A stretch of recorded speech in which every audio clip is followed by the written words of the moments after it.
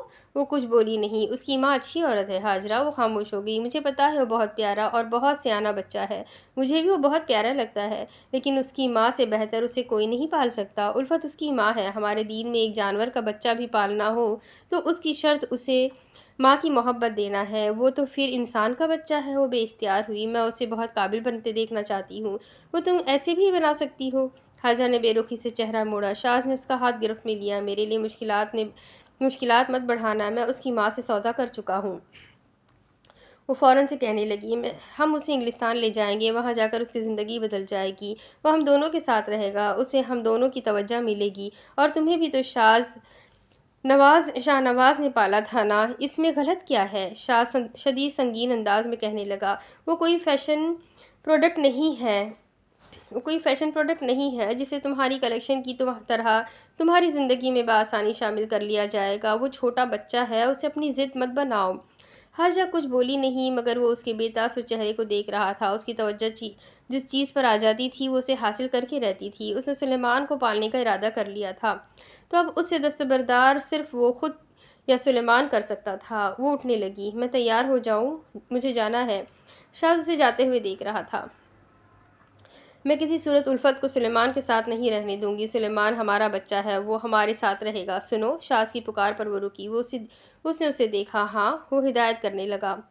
اچھے سے بات کرنا، ان سے یاد رہے، انہیں قطعاً اس چیز کا احساس نہ ہو ہمارے اور ان کے درمیان اسٹیٹس کا فرق ہے۔ اختتام پر وہ مسکرایا۔ جواباً وہ بھی مسکرا دی۔ ٹھیک، آج تو مجھے میرے بھائی کو استعمال کرنے پر کوہ نور کو بھی سبق سکھانا ہے۔ شاز کی مشکوک اور تنقیدی نگاہیں اسی پر تھی۔ وہ اٹھنے لگا۔ میرے بغیر وہاں کچھ نہیں ہو سکتا۔ اور وہ تیزی سے بڑے بڑے ڈگ بھر کر اس کا تعاقب کرتے لاؤنج سے نکلنے لگا۔